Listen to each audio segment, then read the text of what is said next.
two, one.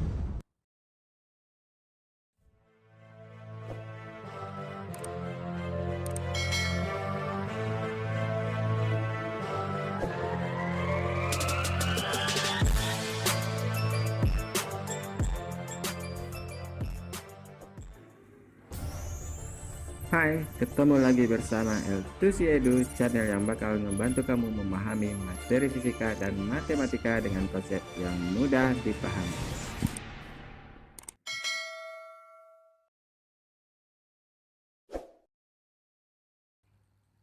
Oke, ketemu lagi bersama L2C Edu. Kali ini kita akan bahas tentang sudut-sudut berelasi.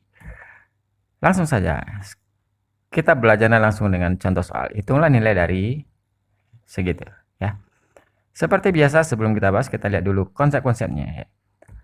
Untuk sudut berelasi, kita pertama kali harus lihat konsepnya adalah konsep kuadran, ya.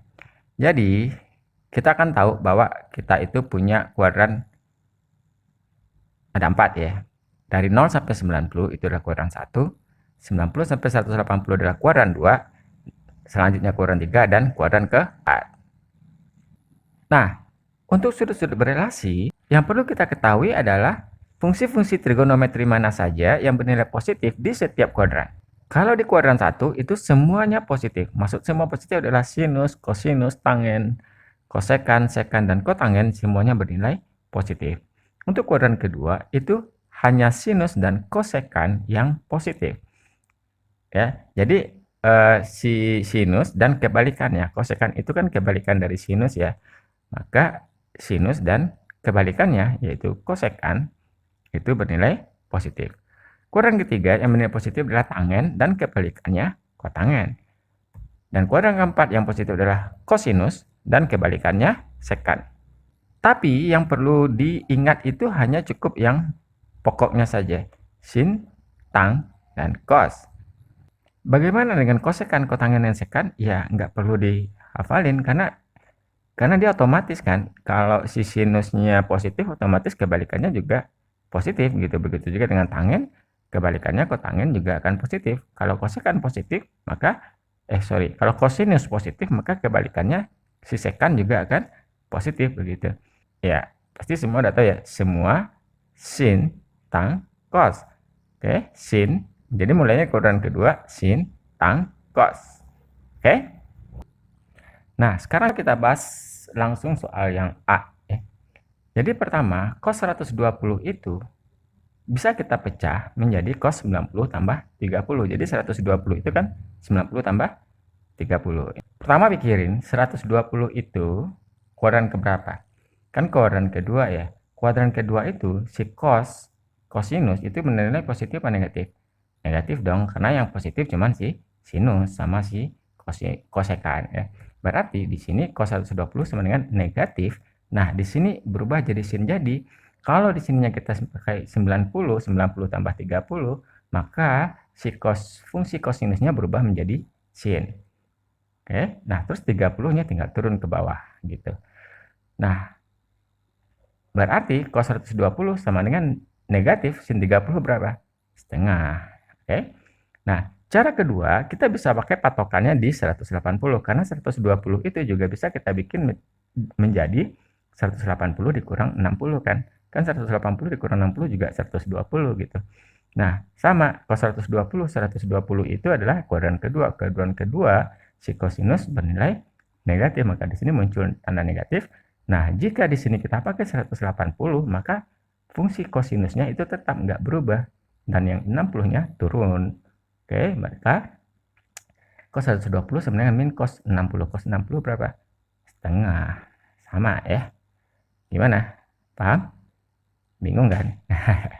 Oke, kita pelan-pelan. Pola berpikirnya gimana? Begini, kita ulangi ya. Pertama, cos 120. 120-nya kita pecah menjadi 90 tambah 30 dulu. Nanti yang 180 kurang 60 kita bahas ya. Nanti ya. 90 tambah 30 dulu. Oke. Sekarang lihat.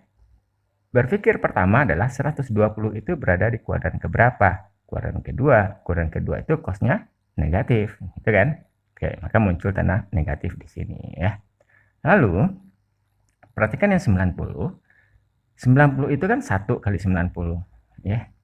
Jadi kalau di sininya kita pakai kelipatan ganjil, jadi ini kita sebut saja di sini n. Kalau n-nya itu ganjil, ganjil itu siapa aja?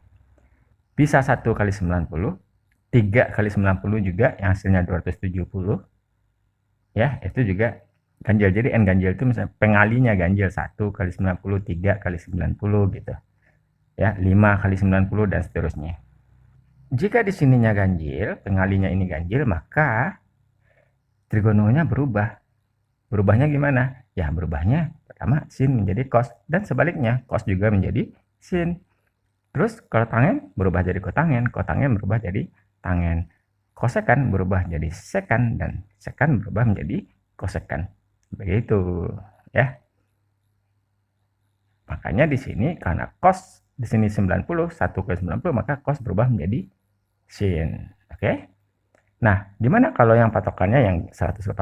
Pertama sama, ini pikirin dulu.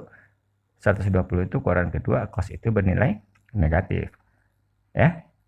Maka muncul di sini tanda negatif. Lalu, perhatikan 180. 180 itu kan 2 kali 90. Nah, ini kita sebut saja n genap atau pengalinya genap.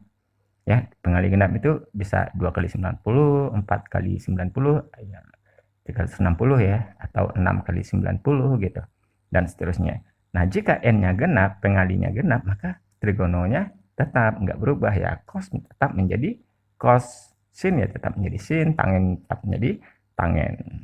Begitu. Gampang ya.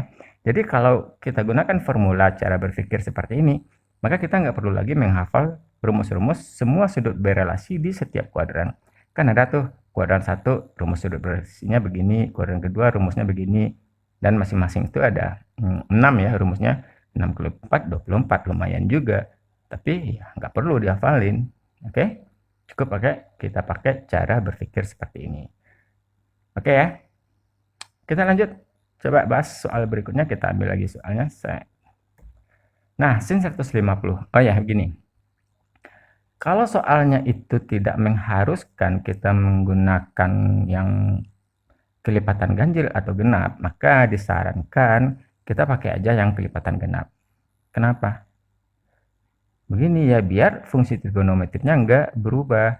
Kalau misalkan kita pakai 90 kelipatan ganjil, apakah 90 dari 1 kali 90 ya, atau 3 kali 90 yaitu 270 patokannya di sini, maka kita harus merubah ini kan fungsinya. Nah, takutnya ntar adik-adik itu lupa merubahnya gitu.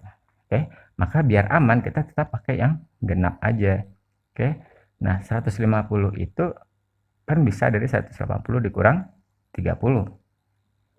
Ya, lalu pikirin ini kuadran berapa?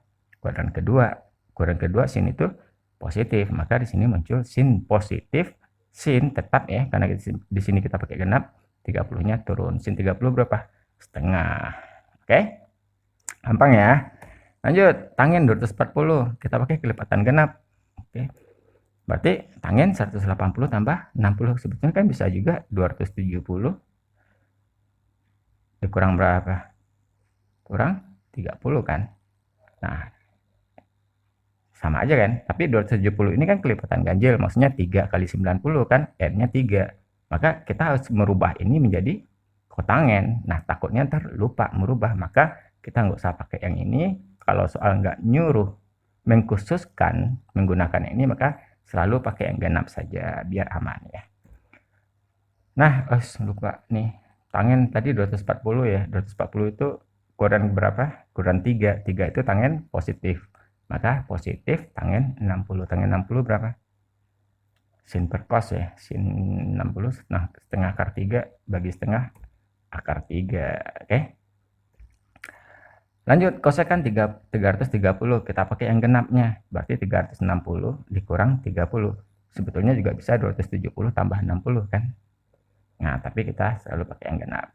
330. 330 itu ke kuadran keempat. Kosekan adalah kebalikan dari sin. Berarti si kosekan di kuadran 4 bernilai negatif. Maka di sini muncul negatif kosekan tetap ya 30. Oke, kosekan 30 berapa?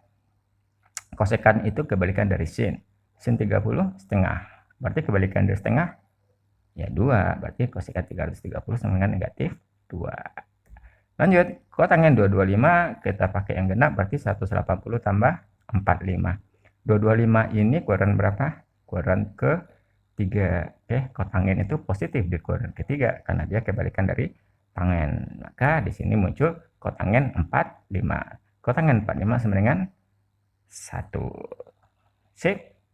Gimana? Gampang ya, nggak perlu ngafalin banyak-banyak rumus. Oke, semoga bisa dipahami dan semoga bermanfaat. Sampai ketemu di video-video selanjutnya.